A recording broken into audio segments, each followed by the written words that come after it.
Hello Nepali football fans, आज भएको चन्द्रगढ women's world कपमा चाहिँ फाइनली पिएफएफसीले जितिसकेर हेर्न सक्नुहुन्छ। पिएफएफसीको फ्यान हेर्नुहोस् त गाइस, ग्राउन्डभित्रै आएर यस्तो गरिराख्नु भएको छ। हेर्नुहोस् न, एकदमै क्राउड, एकदमै बेस्ट मुभमेन्ट गाइस।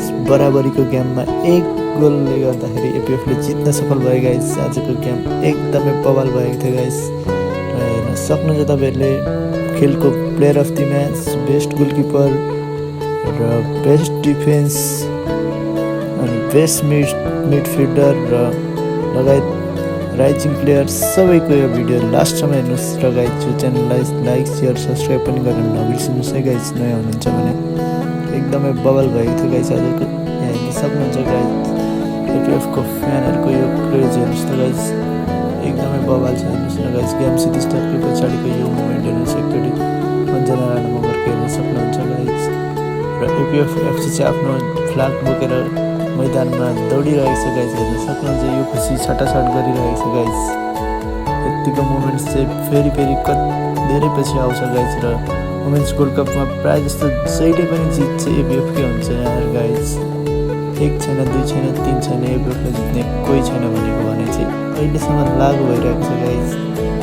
एकदमै बवाल खेल्छ, एकदमै बवालै भएको थियो आजको गेम चाहिँ। तर एपिएफले एक गोलले जित्न पुगेको थियो गाइस। हेर्न सक्नुहुन्छ, एपिएफको फ्यानहरू रमाइराख्नु भएको छ गाइस। एपिएफहरू वा एपिएफ फोर्सहरू रमाइराख्नु भएको छ। हेर्न सक्नुहुन्छ गाइस, एकदमै बवाल क्राउड, एकदमै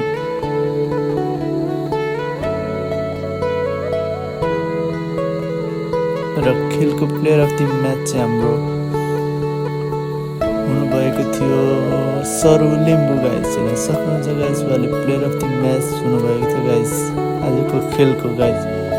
र बेस्ट गोलकिपर चाहिँ हाम्रो अन्जना राणा मगर नेपाली वाल हुनुभएको थियो गाइस। हेर्न सक्नुहुन्छ तपाईँहरूले। र त्यस्तै गरी हाम्रो अर्कोतर्फ पनि हुनुहुन्छ गाइस। हेर्न सक्नुहुन्छ, best defence Geeta Rana guys, नेपालको वाल गाइस। र अर्कोतर्फ हुनुहुन्छ हाम्रो बेस्ट मिडफिल्डर दिपा साई, एकदमै बवाल प्लेयर है गाइस आर्मीको। र त्यस पछाडि हुनुहुन्छ हाम्रो अर्को प्लेयर हाम्रो रेणुका नगरकोटी गाइस,